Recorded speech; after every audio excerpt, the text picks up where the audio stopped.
You didn't plan for this moment, neither did they.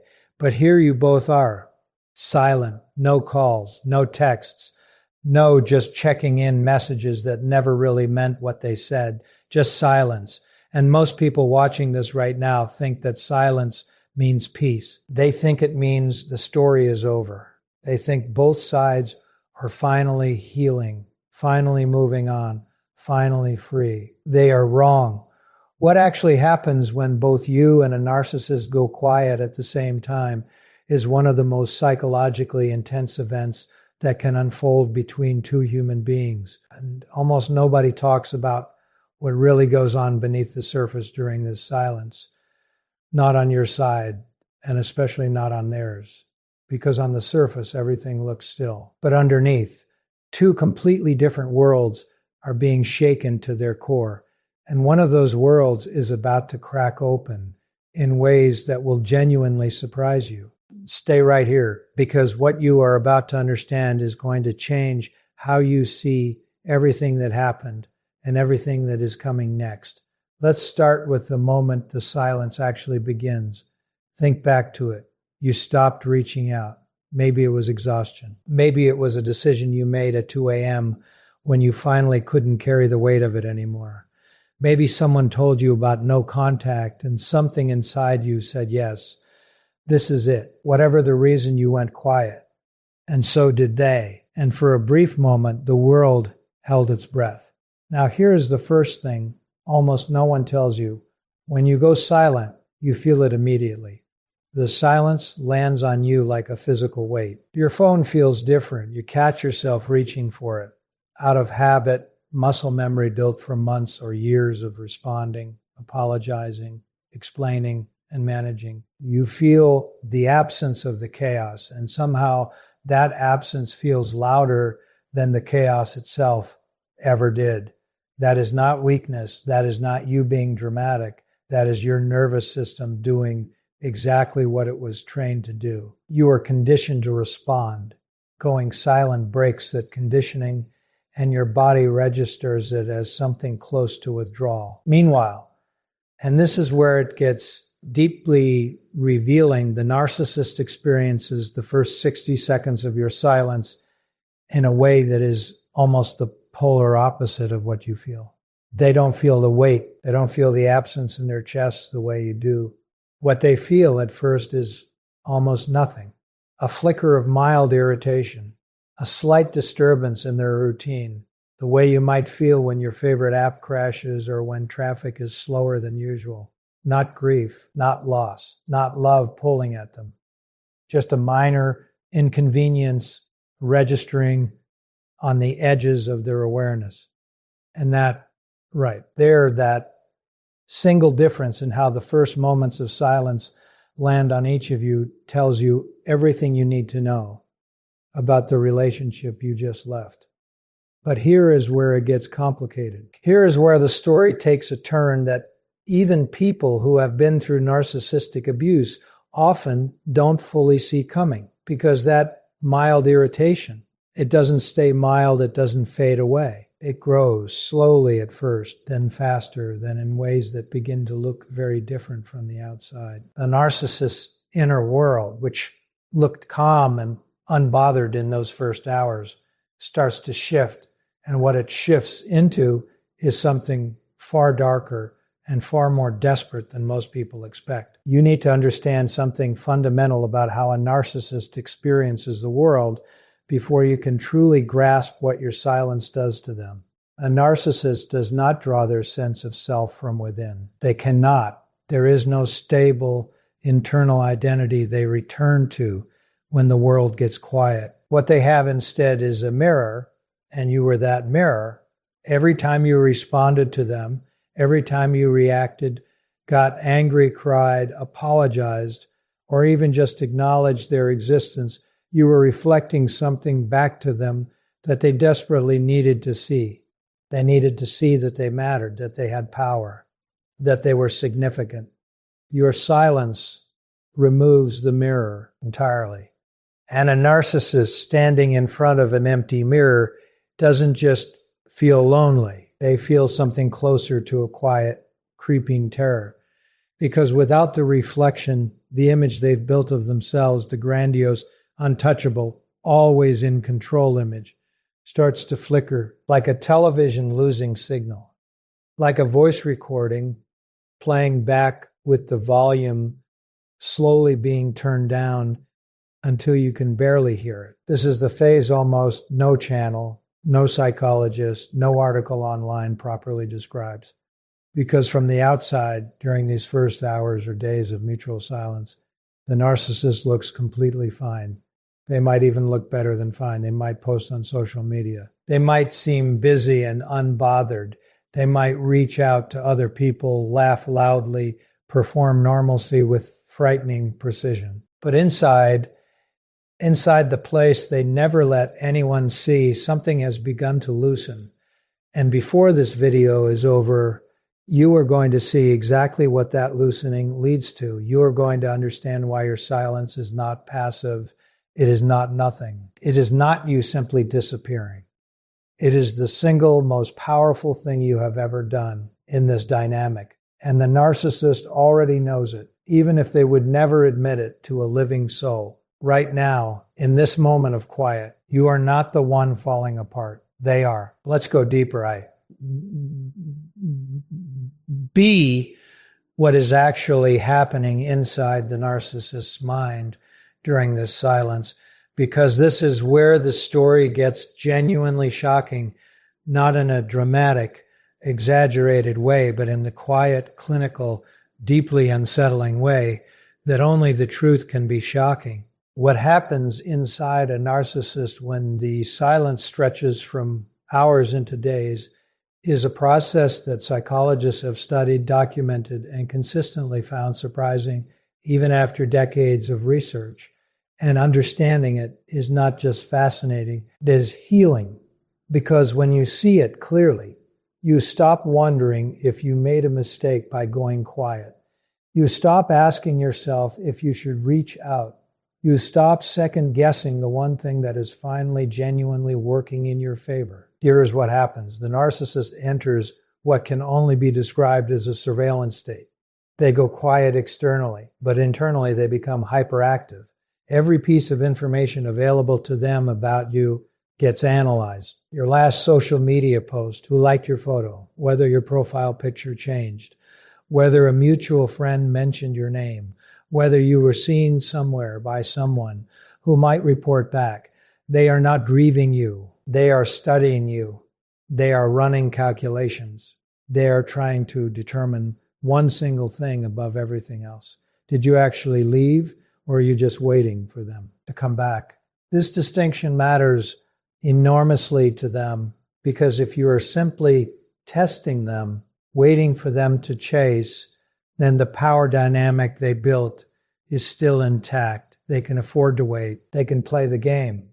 But if you have genuinely withdrawn, if this silence is real and not a tactic, then something in their carefully constructed world has gone structurally wrong. And that possibility that you might have actually meant it this time is what begins to pool at the edges of their composure.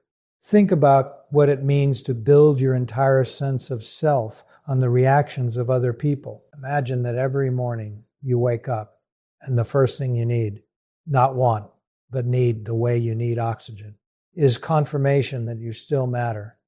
Confirmation that someone out there is thinking about you, affected by you, shaped by your presence. Most people get a version of this from relationships, friendships, work, family. But for a narcissist, this need is not balanced by anything internal. It is not moderated by self-awareness or genuine connection. It is a raw, unfiltered hunger that must be fed constantly, and you are feeding it. Every argument, every apology, every tearful late-night conversation, every time you checked their profile, even after they hurt you, all of it was food. All of it kept the hunger manageable. Your silence is starvation. And just like all starvation, the effects don't show up immediately. The first day they function. The second day they function. But by the third day, by the end of the first week, by the time a full cycle of their normal routine has passed without your input, The hunger becomes something they can no longer quietly manage. It starts to leak out in ways they don't fully control. They become irritable with other people in their life. They become distracted. They revisit old conversations, not because they miss you in any meaningful emotional sense, but because those conversations are evidence that you existed in their orbit, that you were real, that they were powerful enough to have affected you. They are not thinking about how you are feeling. Let that land for a moment. During the days when you are processing genuine grief, untangling years of emotional confusion, learning to sleep without the anxiety of wondering what mood they will be in tomorrow, during all of that, they are not sitting somewhere wondering how you feel. They are wondering how your absence reflects on them. They are asking themselves not, did I hurt her? Or did I hurt him? But rather, what does it say about me that they stop responding? The self-referential loop never breaks. Even in the silence, even in what looks from the outside like a period of reflection, it is never actually about you. It is always only about them.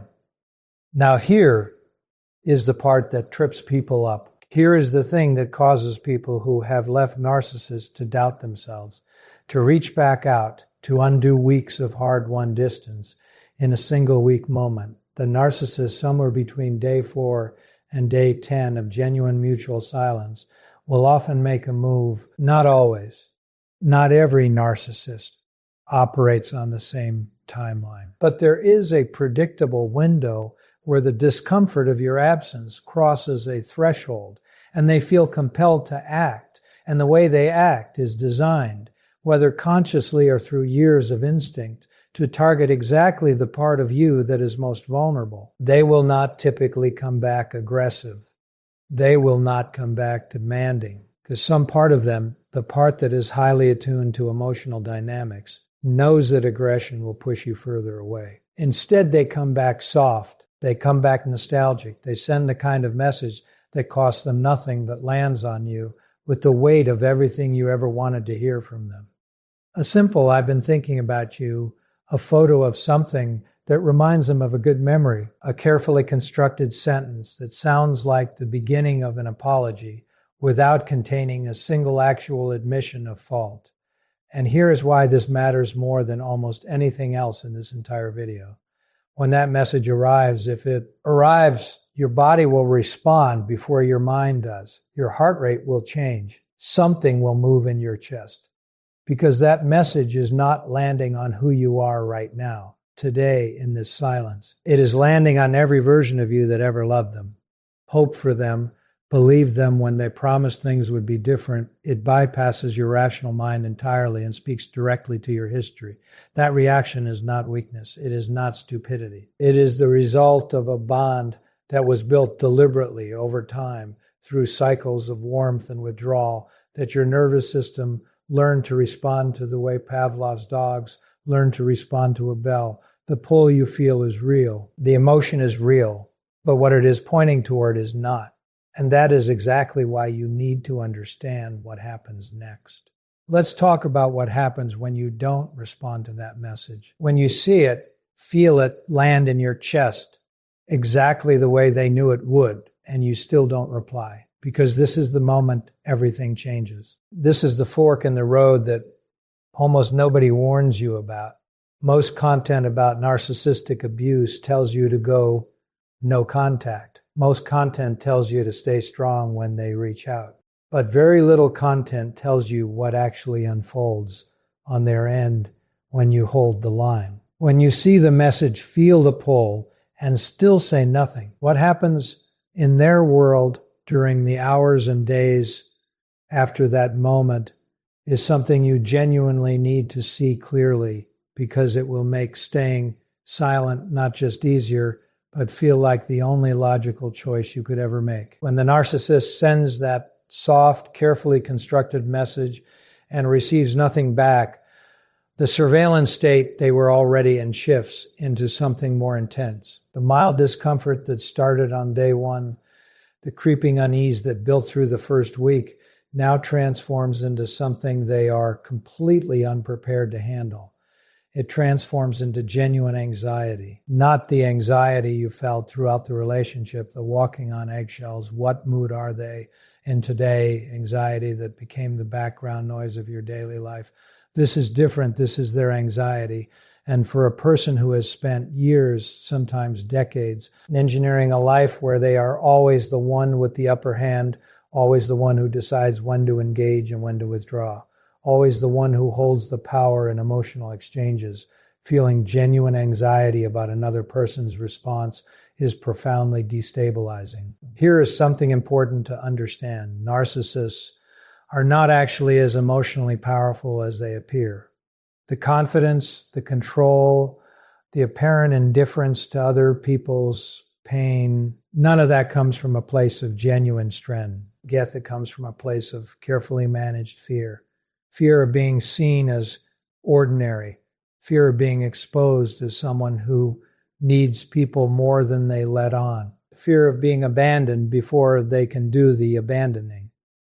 The entire performance of narcissistic behavior, the manipulation, the gaslighting, the cycles of idealization and devaluation is at its core a defense mechanism, a very sophisticated, very damaging defense mechanism built to protect a self that underneath all the armor is profoundly fragile. Your silence is the first thing in a very long time that has gotten past the armor. And when it gets past the armor, what it finds there is not the confident, unbothered person they showed you. What it finds is something much closer to a frightened child who never learned how to sit with discomfort, who never developed the emotional tools to regulate themselves without external input, who genuinely does not know how to feel okay without someone else providing that okayness for them. This is not an excuse for what they did. This is not a reason to feel sorry for them in a way that pulls you back. This is simply the truth of what is underneath the behavior that hurt you, and knowing that truth is power, because here is what that frightened, unregulated inner state does when it cannot reach you. It turns outward. It starts looking for substitute supply. The narcissist, now rattled in ways they won't acknowledge even to themselves, begins to increase their contact with other people in their life. They become suddenly more attentive to friends they had been neglecting. They might resurface with a family member they hadn't spoken to in months. They may accelerate a situationship that was previously casual, suddenly giving that person more attention, more charm, more of the version of themselves they know is attractive. This is not them healing. This is not them moving on in any genuine sense. This is them patching a leak. They are not filling the hole you left because they valued what you gave them. They are filling it because they cannot function with the hole there. Watch for this if you share any mutual connections. Watch for the sudden social activity. Watch for the performance of being fine, of being thriving, of having moved effortlessly onward. Because the performance is always loudest when the reality underneath is most desperate. A person who is genuinely okay does not need to broadcast their okayness. A person who is genuinely moving on does not need an audience for their moving on. The louder and more visible their apparent wellness becomes, the more certain you can be that behind it, something is unraveling. Now let's come back to you. Because while all of this is unfolding on their side, something extraordinary is happening on UA, ours, and it deserves far more attention than it typically gets. In the middle of this silence, somewhere between the grief and the confusion and the moments where you almost broke and reached out, your body is doing something remarkable. Your nervous system, which spent months or years in a state of chronic activation, always alert, always scanning, always braced for the next emotional impact, is beginning slowly and tentatively to stand down. This process is not dramatic. It does not feel like a revelation. It feels at first like something is wrong because calm starts to feel unfamiliar. Stillness starts to feel suspicious. You have been wired for chaos for so long that the absence of it registers as a threat rather than a relief. You might feel a strange emptiness that you mistake for missing them. You might feel a restlessness that you interpret as a sign that going no contact was a mistake. You might even manufacture small anxieties to fill the space where the constant tension used to live, because your nervous system doesn't yet know what to do with peace. This is one of the most misunderstood phases of recovery from narcissistic abuse. The discomfort of early silence is not evidence that you belong back in the relationship. It is evidence of how deeply the relationship rewired you. It is withdrawal, real physiological, psychological withdrawal from a dynamic that to your brain had learned to treat as normal. Just as someone recovering from any long-term stressful situation needs time for their body to recalibrate, you need time for yours. And that time, uncomfortable as it is not empty time. It is the most productive time your healing has ever had. Because underneath the discomfort, underneath the restlessness and the strange grief and the moments where your hand hovers over your phone, something is being rebuilt, something quiet and foundational. Your sense of your own reality is starting to come back online. The constant second guessing, did that really happen? Was I overreacting? Maybe it wasn't that bad. Begins to quiet, not all at once, not in a straight line. But the fog that narcissistic relationships create, the fog that makes you doubt your own perceptions and memories and feelings, starts to lift when the source of the fog is no longer in your daily life. And that clarity, once it begins, does not stop. This is the section nobody who is still inside a narcissistic dynamic is fully ready to hear. But if you have stayed with this video all the way to here, you are not fully inside it anymore. Something in you has already shifted. Something in you came to this video not to be entertained, but to be told the truth, and the truth of what happens in the final stage of mutual silence. What it does to them, what it builds in you, and what it ultimately reveals about everything that came before is the most important thing you will hear today. Let's start with the narcissist, because by the time the silence is stretched into weeks, something has happened inside them that they will never voluntarily show you and will rarely admit, even in their most private moments. The anxiety that began when you didn't respond to their first reach out has not faded with time. It has compounded. Each day that passes without your reaction adds another layer to a growing internal crisis that their entire psychological architecture was built to avoid. Remember what we said earlier, the narcissist's sense of self is not internal. It is borrowed. It is built from reflections, and you were one of their primary mirrors, not their only one, but a significant one, a consistent one they had spent considerable time and energy calibrating to reflect back exactly what they needed to see. Without that mirror, the reflection becomes inconsistent. The image of themselves they have worked so hard to maintain starts to show cracks, not in ways other people would necessarily notice, not in ways they would ever let show publicly, but in the quiet moments in the middle of the night, in the space between one distraction and the next. The cracks are there.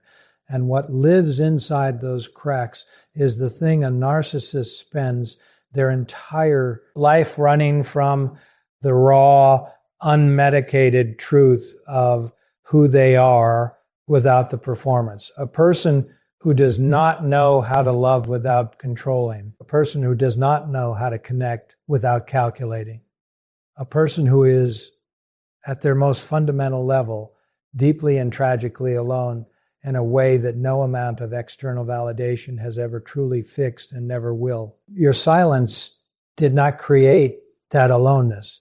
It only removed the noise that was drowning it out. Now here is the part that will genuinely shock you.